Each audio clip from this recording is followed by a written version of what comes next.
perbedaan ini sih, kan di sekolahmu kita nih pakai apa, apps kita pakai net native kan untuk developingnya. Terus kenapa sih sekolahmu tuh milih native? Kan sebenarnya ada satu solusi yang itu aplikasi hybrid yang sekali develop lu selesai untuk multi platform, bisa iOS, bisa Android kan.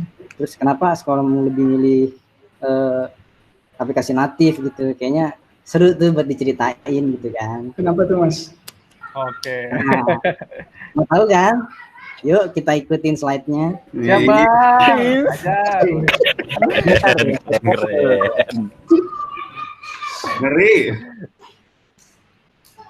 Slide-nya mah sederhana aja. Kebanyakan cerita aja paling ya. Seingat saya aja. 50 slide. Nah, ini di sini tuh apa sih native app terus hybrid app khususnya di kalau ini skupnya di Android aja biar enak gitu kan.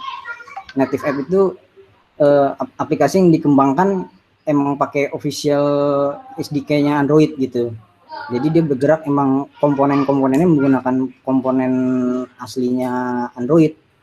Terus sedangkan kalau hybrid itu dia komponen web yang dibungkus sama sebenarnya pakai SDK juga tapi dia bergerak di atas kontainer web gitu. Jadi memang developnya lebih pakai bahasa HTML, JavaScript, CSS gitu. Jadi terus untuk tools developingnya juga kalau yang native ini biasanya si platform itu udah nentuin nih tools developernya. Ini kalau yang Android lu pakai Android Studio, lu pakai Eclipse kalau dulu tuh.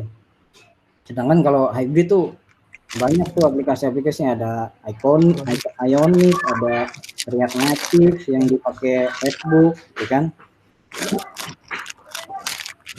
Nah, terus kalau di native ini karena memang tools developingnya ditentukan, terus jadinya programming language-nya juga tertentu nih. Kalau untuk di Android, secara officially yang disupport oleh Android itu ya Java sama Kotlin memang.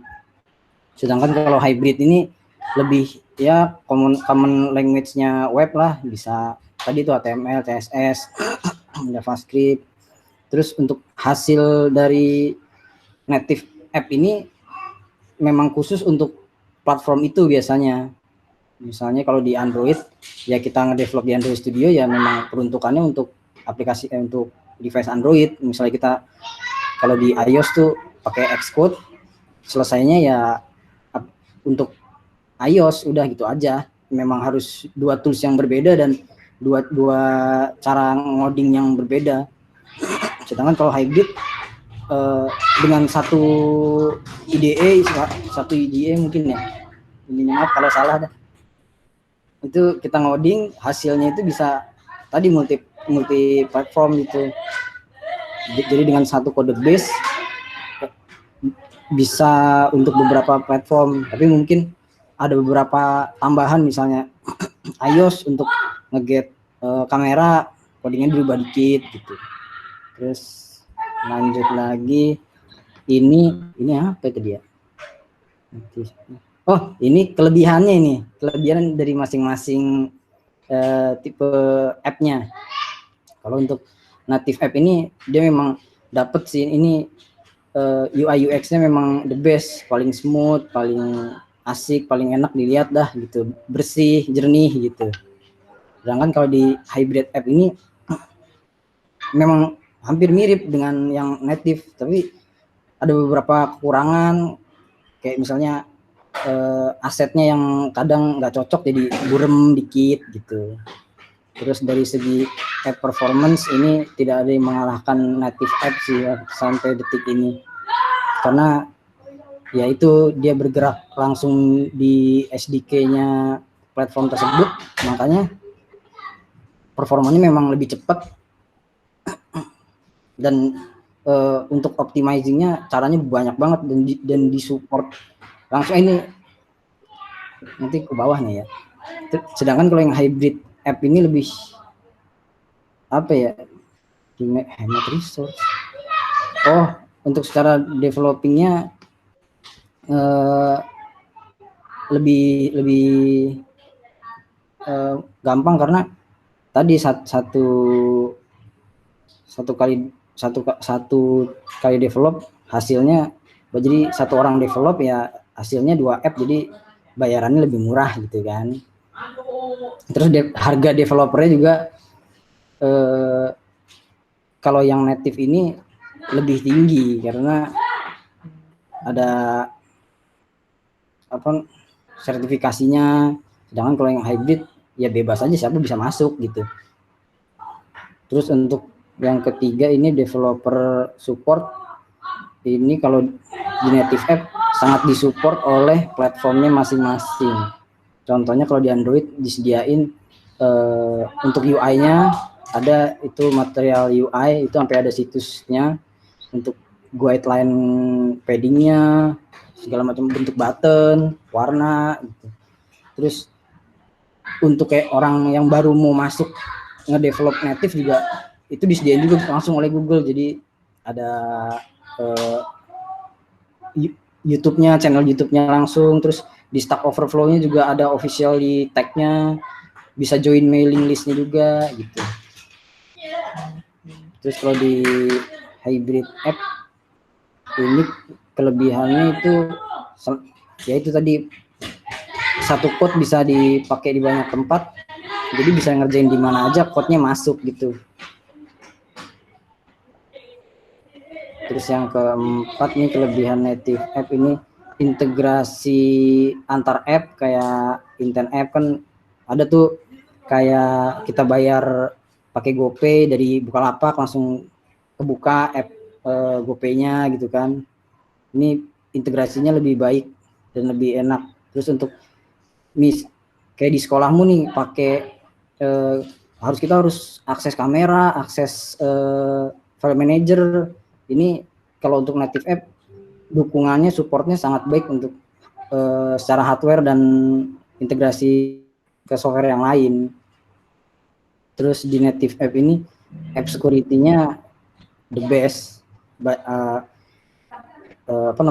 Secara enkripsi data di lokal ada, secara enkripsi data untuk ke server juga ada gitu. Terus untuk di hybrid app kelebihannya sih ini tadi udah ya, udah lanjut. Oh iya udah.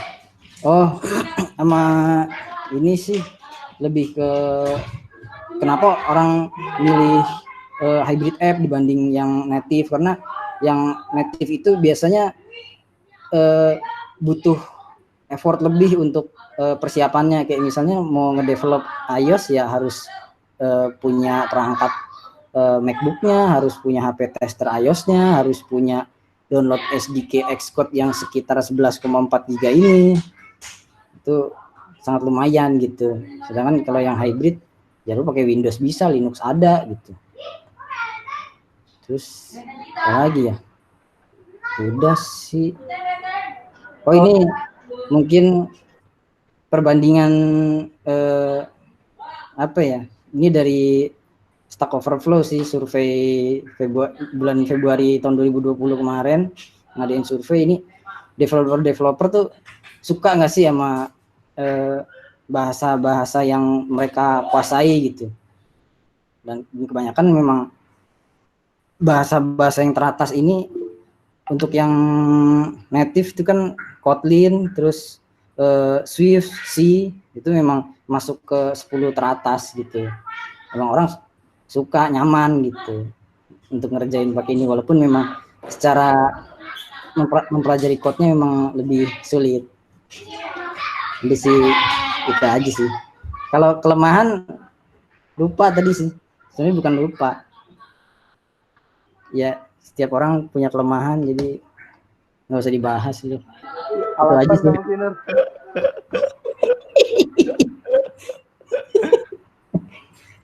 Jadi itu aja sih paling dari saya. Mungkin ada pertanyaan.